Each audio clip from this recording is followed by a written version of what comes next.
There is a night that most Bible readers have never thought about. Not the night of the Last Supper, not the night in Gethsemane, not the night the angel released Peter from prison, or the night Paul and Silas sang hymns in their chains. This night is different, quieter, less dramatic on the surface. But what happened on this night changed the direction of the early church permanently. It was the night the first believers read Paul's letter to the Ephesians for the first time, and specifically, the night they heard the words of chapter 6 read aloud in a room full of people who understood, in a way that most modern readers do not, exactly what those words meant. Because the Ephesian church did not receive the armor of God as a metaphor. They received it as a survival manual. They lived in a city where the armor was not a theological concept. It was a daily reality.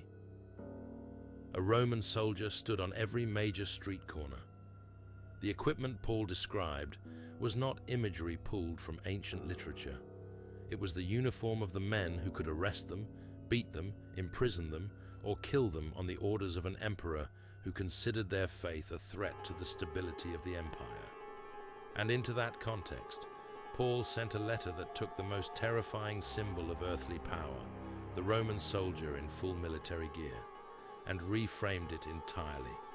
The most powerful force in the world is not Rome, and the armor that will keep you standing is not made of iron.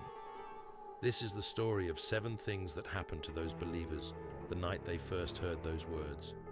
7 shifts, 7 awakenings, 7 moments when something that had been heavy became bearable, and something that had been frightening became small. The first thing that happened, they understood who the real enemy was. Before Paul names a single piece of armor, he does something that must have stopped the room cold. For our struggle is not against flesh and blood, but against the rulers, against the authorities, against the powers of this dark world, and against the spiritual forces of evil in the heavenly realms. Not flesh and blood. Sit with what that meant to a community living under Roman occupation in the 1st century. Their most immediate, most visible, most tangible enemy was flesh and blood. It was the Emperor Nero, who had already begun persecuting Christians in Rome. It was the city magistrates who enforced imperial law. It was the merchants of Ephesus who depended on the trade generated by the Temple of Artemis, and who had already demonstrated in the riot of Acts 19 exactly how violent they were willing to get when their livelihood was threatened by the gospel. These were real people causing real suffering. And Paul tells the Ephesian church, they are not your real enemy. Not because the human opposition is not real, but because the human opposition is downstream of something deeper, something invisible, something operating behind the visible world that uses human systems, human governments, human greed, and human fear as instruments. The rulers and authorities Paul describes here are not Roman governors. The Greek words he uses, archas, exousias, cosmokratoros, are the vocabulary of spiritual hierarchy, of an invisible architecture of opposition that operates above and behind the visible world. Paul is telling the Ephesian believers that the conflict they are in is bigger than Rome, that the persecution they are experiencing is not simply the result of political hostility, that there is an enemy behind the enemy, a darkness animating the darkness they can see. And this changes everything about how you fight. Because if your enemy is flesh and blood, you fight with flesh and blood weapons. You organize politically, you build coalitions. You look for human allies in positions of power. You calculate how to survive by navigating the visible systems around you. But if your enemy is spiritual, you need spiritual weapons. And the moment that truth landed in that room, the Ephesian believers felt something shift. The Roman soldiers on the street corners were not the final word. There was a war happening above them, and they had been given armor, designed for that war.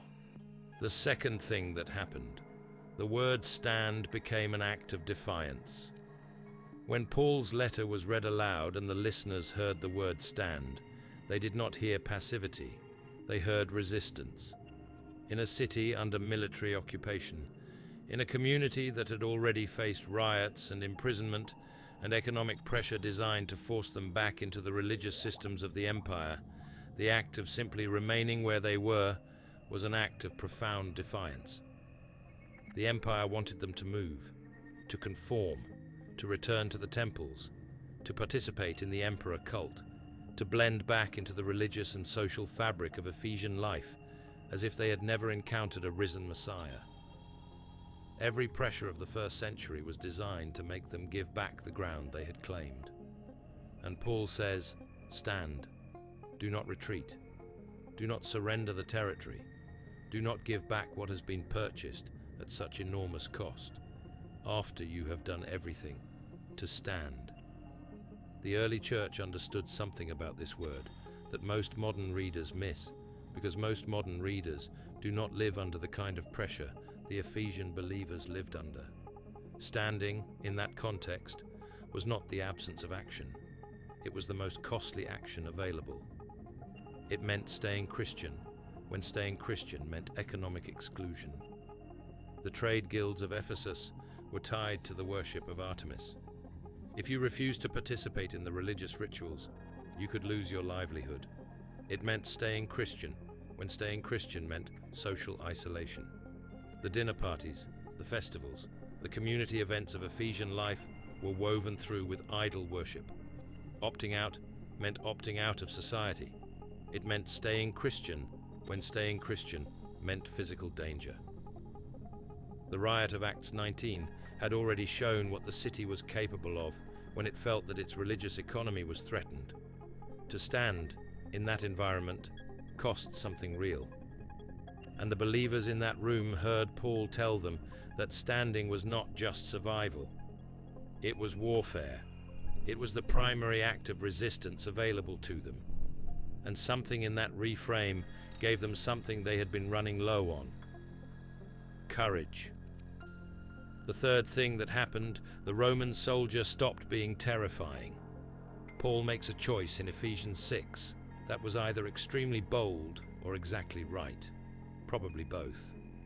He takes the image of a Roman soldier, the most powerful symbol of earthly domination in the known world, and he gives it to the people that soldier was designed to intimidate. He says, "You are the soldier now, not with iron and bronze, with something stronger." And in that room, hearing those words, the Ephesian believers must have felt something unexpected happen. The thing they feared became the thing they wore: the belt, the breastplate, the boots, the shield, the helmet, the sword, every piece of equipment that a Roman soldier carried, that a Roman soldier used to enforce imperial authority, to suppress dissent, to make an occupied population feel small and powerless. Paul gives all of it to the church, but he gives it different content. The belt is not military rank, it is truth. The breastplate is not metal forged in Rome, it is the righteousness of Christ. The boots are not studded leather, they are the gospel of peace. The shield is not iron, it is faith. The helmet is not bronze, it is salvation. The sword is not steel, it is the word of God. Every piece of armor reinterpreted, every symbol of earthly power redirected toward a different kind of power entirely. And the believers in that room, who walked past Roman soldiers every day, who knew exactly what that equipment looked like and what it represented, suddenly saw it differently. The soldier on the corner was wearing a shadow. They were wearing the real thing. The fourth thing that happened, the belt of truth became an anchor in a sea of lies. Ephesus was a city of competing truths. The temple of Artemis was one of the 7 wonders of the ancient world. It dominated the skyline of the city and the imagination of its inhabitants. For centuries, the narrative of Ephesian identity had been built around the goddess. Her worship shaped the economy, the calendar, the social fabric, the understanding of power and protection and blessing. And every day, the Ephesian believers woke up in a city that was telling them a different story than the one they had staked their lives on. The city said, "Artemis is real." The city said, "Caesar is Lord." The city said, The gods of Rome are the gods who hold the world together. The city said, "Your Jesus was a criminal executed by the state, and the fact that you follow him makes you a threat to everything that holds civilization together." And into that environment, Paul sends the instruction to buckle the belt of truth around your waist. The truth that there is one God. The truth that Jesus is Lord, not Caesar. The truth that the powers of this dark world have been disarmed at the cross. The truth that the one who made the stars is not Artemis or Jupiter, or any of the hundreds of deities whose statues lined the streets of Ephesus. The truth that is more durable than marble and more powerful than empire. When the letter was read and those words landed, the believers in the room felt something settle inside them. Not arrogance, not the brittle confidence of people who have decided they are right and everyone else is wrong. Something deeper, the stability that comes when you know what you're standing on. The belt of truth was not a claim to intellectual superiority. It was an anchor, something to grip in a city that was constantly trying to pull you in a different direction, and you cannot be pulled off your feet when you are anchored. The fifth thing that happened. They realized they were not fighting alone. Paul closes the armor passage with an instruction that the Ephesian church understood in a way that is easy to miss when you read it in isolation. And pray in the Spirit on all occasions with all kinds of prayers and requests. With this in mind, be alert and always keep on praying for all the Lord's people. All the Lord's people. The Ephesian church was not the only church. There were believers in Rome and Corinth and Philippi and Colossae and Thessalonica and Jerusalem. There were small communities of followers of Jesus scattered across the empire, each one facing its own version of the same opposition. And Paul tells them to pray for all of them, not just for themselves, not just for their own community, for all the Lord's people. The spiritual armor was not personal equipment only. It was designed to be worn in formation. The way the Roman testudo, the tortoise formation, required every soldier to lock his shield with the soldier next to him to create an impenetrable wall. The way the Roman legion functioned, not as a collection of individuals, but as a single coordinated organism. The Ephesian believers heard this instruction and understood something that isolated individual Christianity never grasps. You are part of something bigger than your local community. The battle you are in is connected to the battle being fought by believers you will never meet, in cities you will never visit, in generations that have not yet been born. The armor is not just yours. It belongs to the whole body. And when you pray for all the Lord's people, you are not just being generous. You are participating in a coordinated spiritual operation that spans the entire inhabited world. The night those words were read in Ephesus, the room full of isolated, pressured, frightened believers suddenly felt something they had not felt in a long time. They felt the size of the army they belonged to. The sixth thing that happened. Suffering got a new name.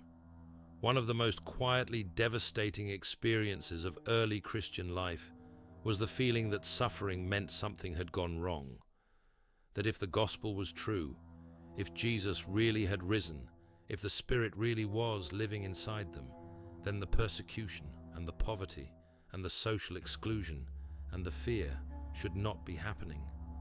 Or at least, it should not be happening this consistently and this relentlessly. The enemy had a lie prepared for exactly this feeling. A lie that whispered, if God were really for you, this would not look like this. And Paul's letter dismantled that lie, not by explaining the suffering away, but by giving it a context. Therefore, put on the full armor of God, so that when the day of evil comes, you may be able to stand your ground. When the day of evil comes, not if you did something wrong, not if your faith was insufficient, not if God has forgotten you. When? The day of evil is not a sign of divine abandonment. It is a predictable feature of the spiritual landscape. It is the day the enemy concentrates his forces. It is the day the opposition intensifies. It is the day that makes the armor necessary. You do not wear armor on a peaceful day. You wear it on a dangerous one. And the dangerous day is not evidence that the gospel has failed. It is evidence that the enemy has noticed you. When the letter was read and that understanding settled into the room, something happened to the relationship between the Ephesian believers and their own suffering. It did not disappear. The persecution was still real. The economic pressure was still real. The social isolation was still real. But it got a new name. It was no longer evidence of God's distance. It was the occasion for God's armor. The suffering that had felt like a sign that something was wrong now felt like the very context for which the armor had been designed. And a suffering you understand is always more bearable than a suffering you cannot explain. The seventh thing that happened, they discovered that the armor was already on. This is the thing that almost no one who teaches the armor of God notices. Paul does not instruct the Ephesian believers to go find the armor and put it on for the first time. Read the letter from the beginning. By the time you reach chapter 6, you have already read 5.5 chapters of Paul describing what is already true about believers in Christ.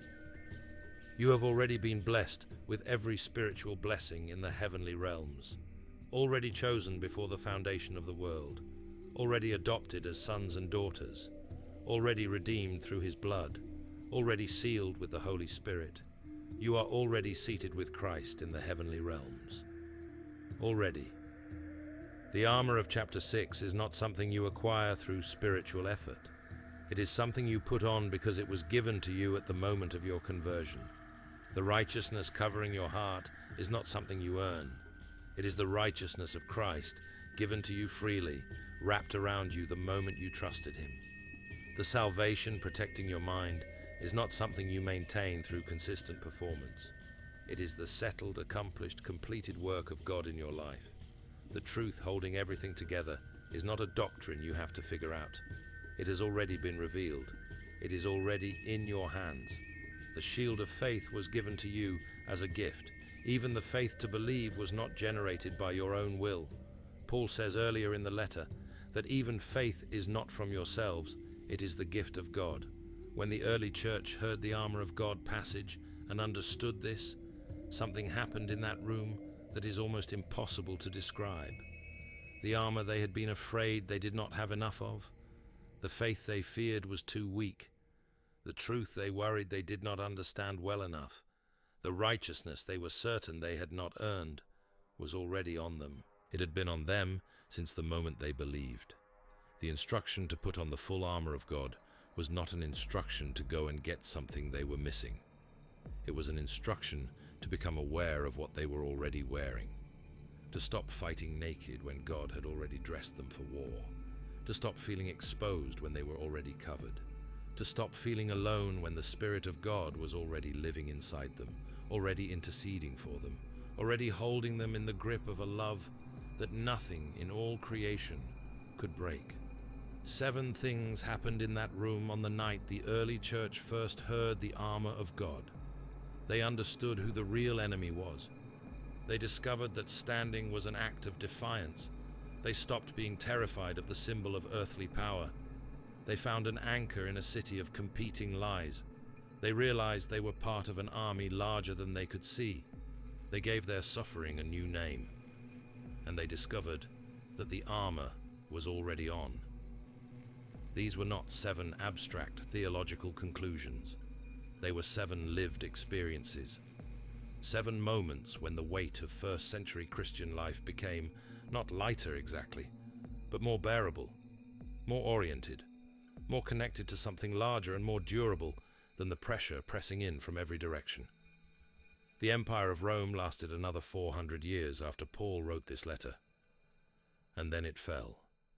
The armor of God is still standing, not because the people who wore it were strong enough, but because the one who gave it to them was, and he still gives it.